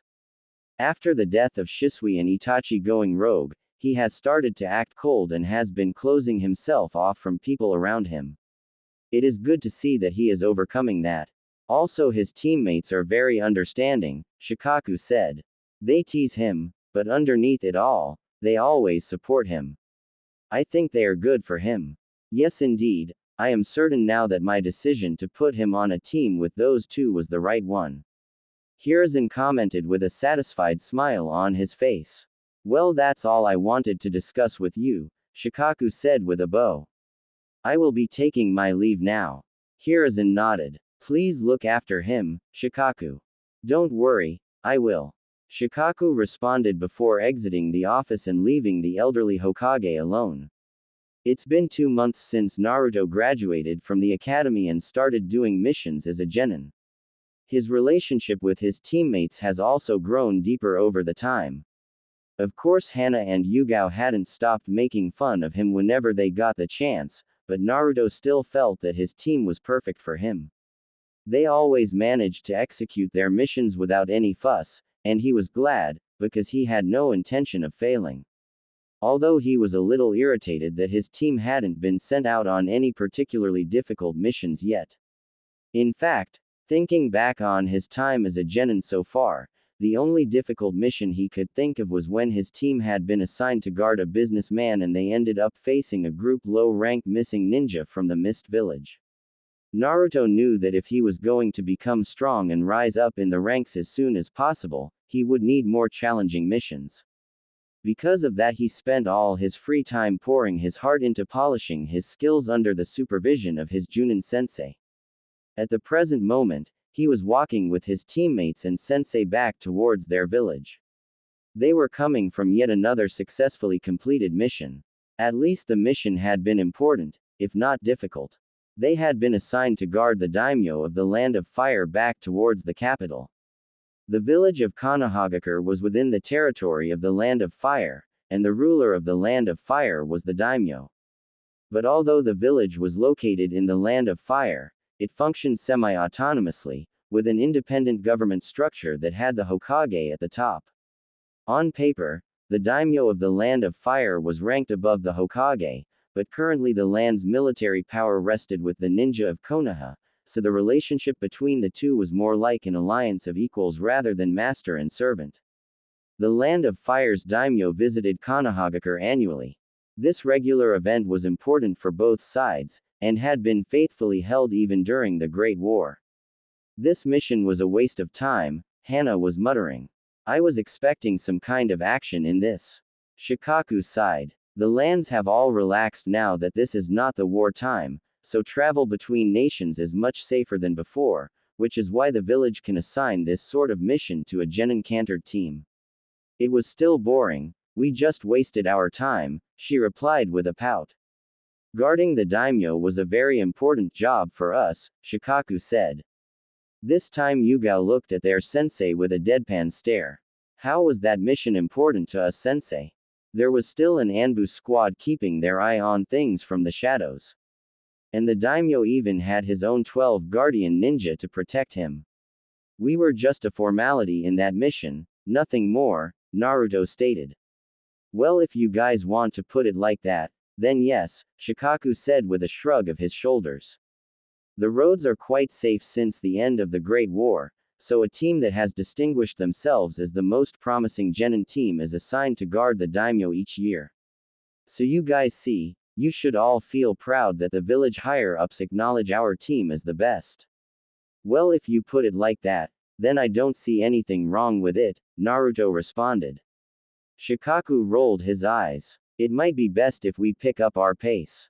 Otherwise we won't be able to reach the village before nightfall. The three genin nodded at him and proceeded toward the Leaf Village at a fast pace. Some hours later, Team 12 arrived back at Konoha Village.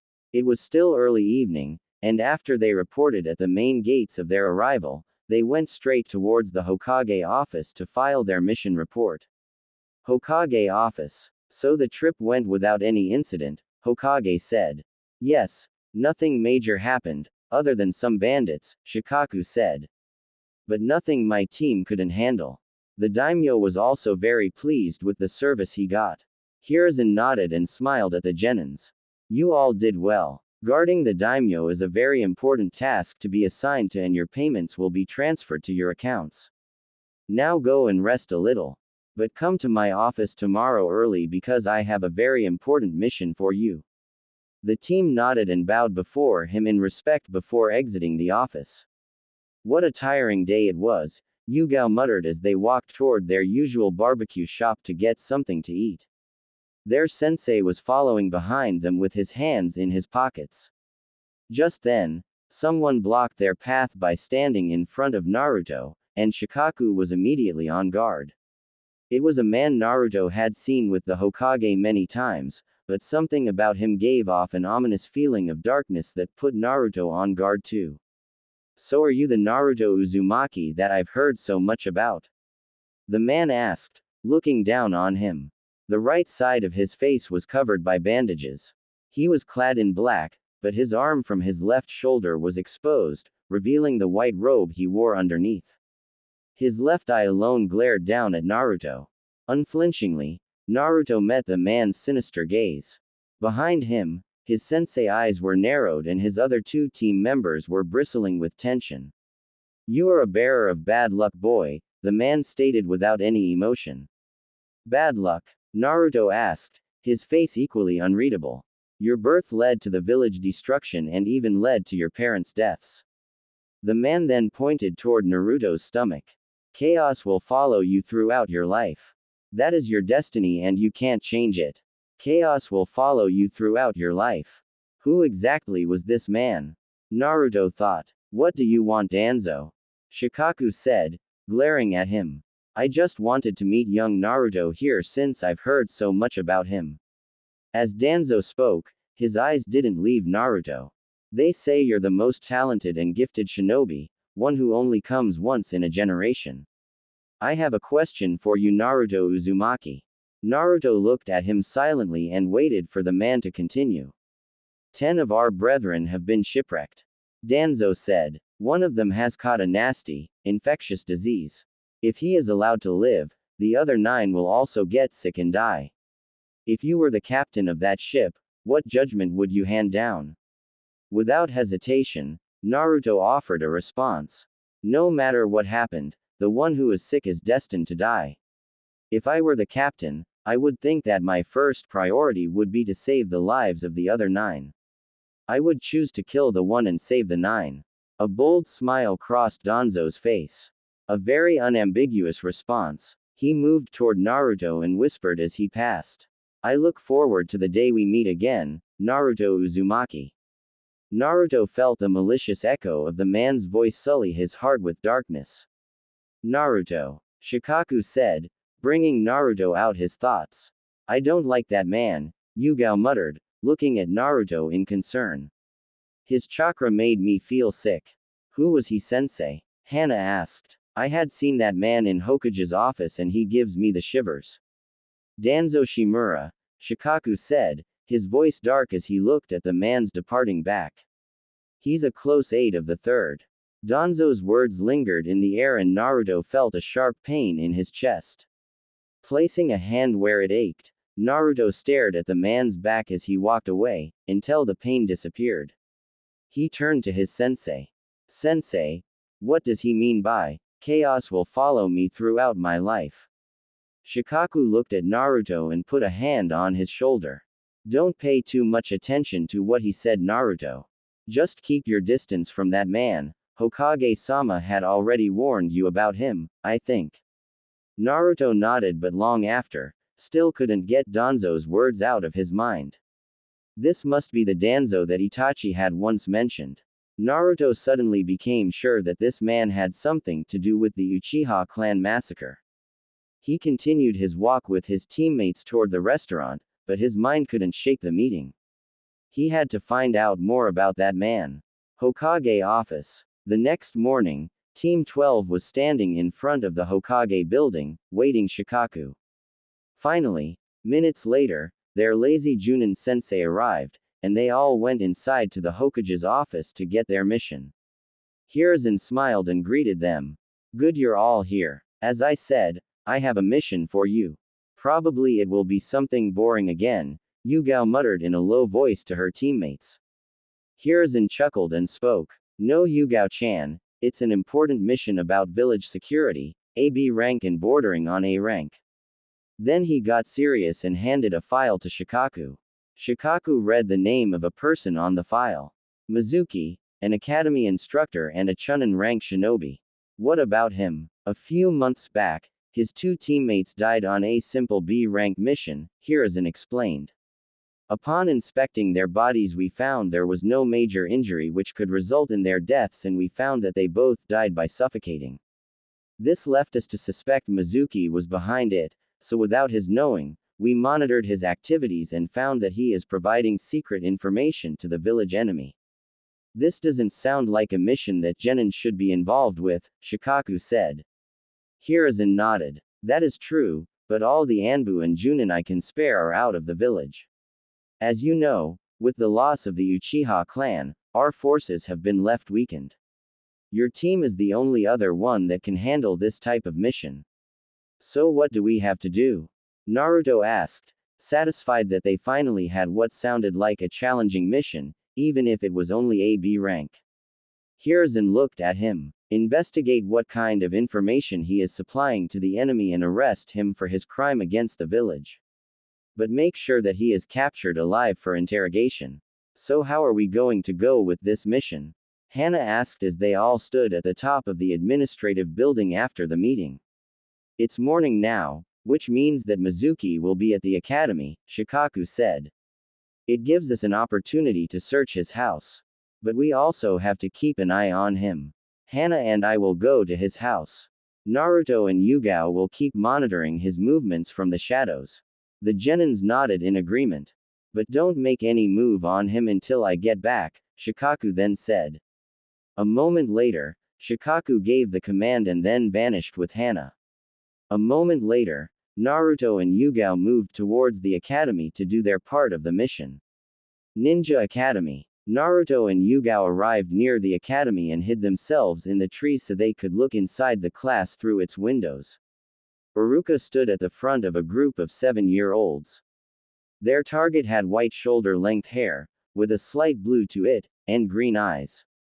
He wore the standard uniform of Konoha-nin, which included a Chunin flak jacket and a forehead protector that he wore like a bandana. Why are there two instructors in the same class? Naruto asked his partner in confusion. I heard the academy system is changed this year, Yugao said. It's a lot easier now and the early graduation is banned because of what happened with the Uchiha clan. Naruto nodded. He knew that a lot of things had changed in the village after Itachi massacred the Uchiha clan. You were quite lucky that they let you graduate early, Naru, Yugao commented as she looked at him. The village was in need of more shinobi because of the threat of war, with all the things happening at that time. You know there was the attempted kidnapping of the Hyuga heiress by Cloud Shinobi and also a Eva spy was found in the village, Naruto said. Yugao nodded. Naruto knew she had also been offered a chance to graduate a year early but her parents didn't approve. She then smirked. Naru, what if somebody tried to kidnap me? What would you do? Naruto looked at her, but just shrugged his shoulders and took a thinking pose. He didn't want to give her the answer she was looking for, so he said with a smirk of his own. I think I would be very thankful and I'd even help whoever was trying to kidnap you. I mean, if you're gone, then I would have one less thing to worry about. Yugao glared at him and turned her head away. Seeing her expression, Naruto chuckled. It was always him at the receiving end. But he had learned one or two things by being around her and Hana. They continued their mission seriously after that, and if they hadn't already known, they would never suspect him for a spy. He was polite with every student in the class. And just by looking, they both could see that Iruka and Mizuki were good friends who had known each other for a long time.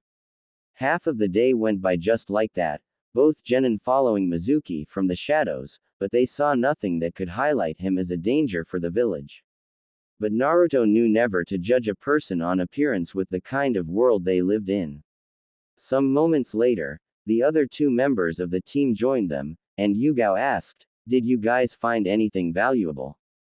Not just anything. That guy has full information on our Anbu and regular forces. That guy is a rat, Hana responded seriously. Did anything happen here? Shikaku asked. Yugao shook her head. Everything's normal. Shikaku nodded. We have all the evidence we need.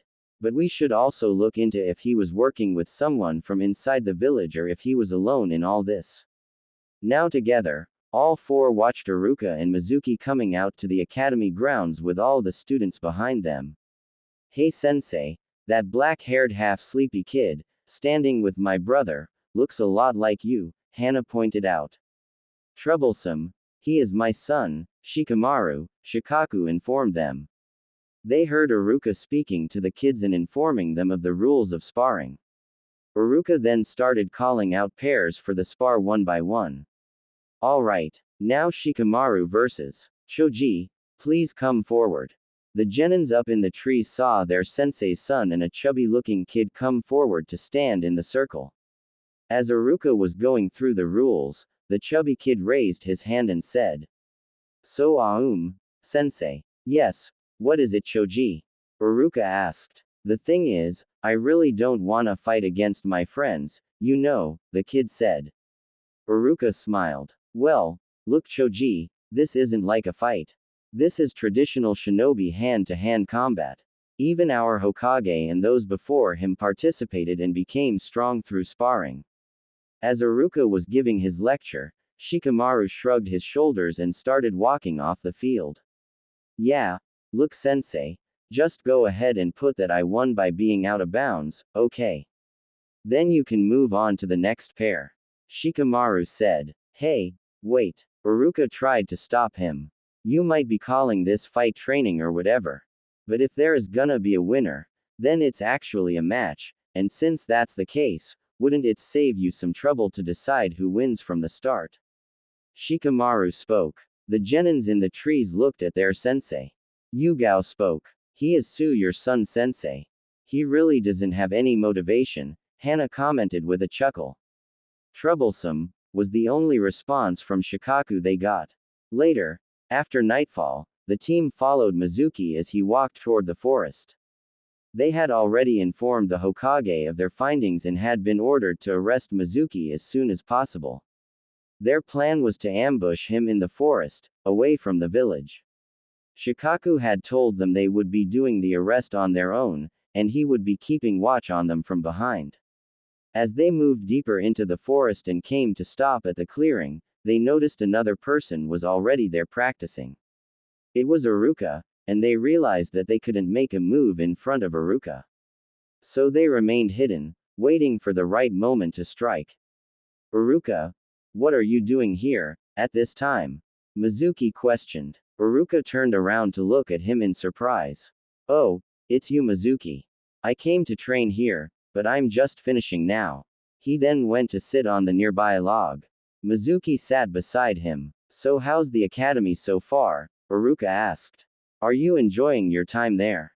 "The academy is alright, but teaching those brats in the class is really annoying sometimes," Mizuki responded. Iruka laughed at that. "They are not that bad and some of them are quite talented. They are still annoying to me," Mizuki responded. "Don't worry, it'll improve, with time," Iruka said. Mizuki shrugged his shoulders. "You must be pretty high in Hokage-sama's opinion, to let you teach a class full of clan heirs. So who would you pick up as the strongest out of all of them?" "I can't compare my students with each other like that.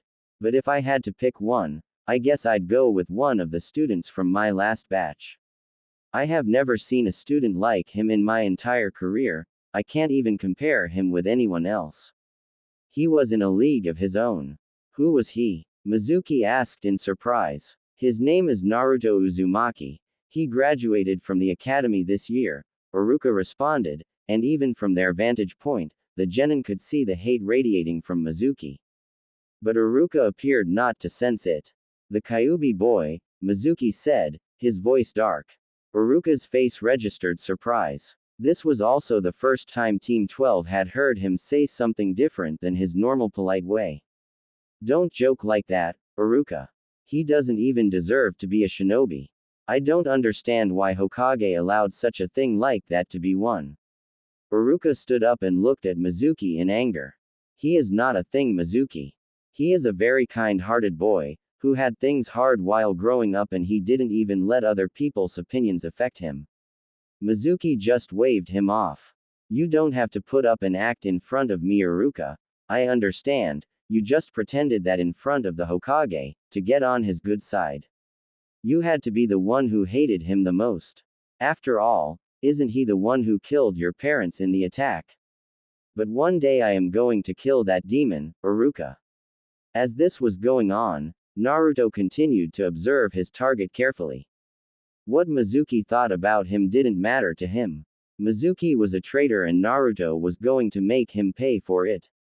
Iruka tightened his fist and punched Mizuki hard in the face. "I can never see you as my friend from now. I never could have thought that you would be this kind of person. And you will never touch Naruto." Mizuki chuckled darkly and touched his jaw. Are you seriously fighting me over that monster? The fourth Hokage gave us the chance to kill the demon by sealing it away, and that demon is just waiting for a chance to strike. That's what monsters do. Naruto is the most talented shinobi I have ever seen. But he is also a very hard-working kid. He knows the pain of others. He is not a monster. He is Naruto Uzumaki of Konohagakure, Iruka declared. Haha. Ha ha ha ha. Mizuki laughed madly. You're so pathetic, Iruka, siding with the monster. You're useless to me now. I needed power, so I told you to request the Hokage on my behalf to let me serve in academy. But now that I have the information I need, I should just kill you here. And with sudden speed, he launched some kunai at Iruka. Iruka's reaction looked surprised and slow with fatigue, and before he could do more than dodge, Mizuki summoned a large windmill shuriken and threw it towards him. Iruka knew he wouldn't be able to dodge this one in time, and expected the killing blow any second. But the pain never came, because in a flicker of speed, the boy with blonde hair was suddenly standing in front of him, his back facing him. It was Naruto. You are under arrest for your crimes against the village, Mizuki. Give up. You have nowhere to go, you're surrounded now. Naruto's voice held no emotion. Mizuki appeared shocked from the sudden appearance. At Naruto's words, his teammates appeared beside him, and behind Mizuki, 3 ninja dogs stood growling at him ready for attack. Look who we have here, Naruto Uzumaki, what a lucky day I have. Mizuki laughed loudly. Naruto, would you like me to tell you one of the secrets about yourself? The reason why so many grown-ups in the village hate you. Naruto walked down the street, hands in his pockets. It was a cool morning and he wore a long-sleeved high-collared black t-shirt with the Uzumaki crest emblazoned on its back. His gray pants were wrap. Naruto only looked at him. He understood what Mizuki was trying to do. He was trying to shake him up emotionally so that he could have a chance against him and his team. But Naruto wasn't that weak. You were told that the fourth killed the Kyuubi. But that's not true. Instead he sealed it in a baby, and that was you, Naruto. You're the Kyuubi that attacked the village 10 years ago. Mizuki shouted the words but seemed surprised by the lack of emotion on Naruto's face. Come quietly, or we'll have to use force against you, Naruto said very calmly. Haha. Mizuki chuckled. You really are a demon. You can't even show emotions on your face. But don't worry, I will kill you and the others here. You're all no match for me. After all, I am Chunin and you're all Genin. I will be held as a hero for killing the demon.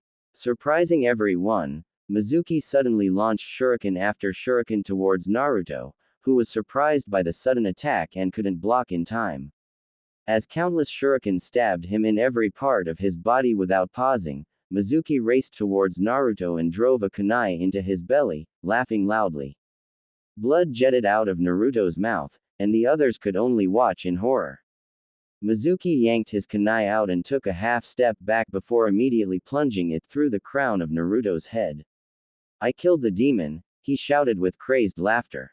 But his laughter turned to shock when Naruto burst open in black feathers. Each and every one of the black feathers then transformed into crows and started to peck the head of Mizuki. Naruto had performed the substitution jutsu at the last moment. Countless crows assaulted his enemy.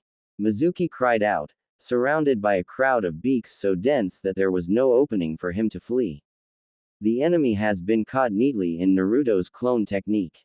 Now, Naruto shouted from the tree above. Far from the flock of crows, looking down, he could see Mizuki shrieking. He also noticed Yugao and Hana standing stunned in their places, not moving. Tears were falling from Yugao's eyes. Realizing the situation, Shikaku quickly jumped down and was performed hand seals for shadow binding. The Junin then clocked Mizuki into unconsciousness. Naruto then quickly leapt down from his branch. Very well done, Naruto. Shikaku complimented him and patted his head, then went towards Iruka to check on him. Hana came out of shock and sent a glare at Naruto. Yugao, on the other hand, kept looking at him and walked up to him and punched him hard in his gut, knocking the wind out him. Idiot. I thought that he had killed you. Naruto composed himself, then looked at her with a smile and spoke. I am alright, Yugao. That was just a clone of me. Jerk.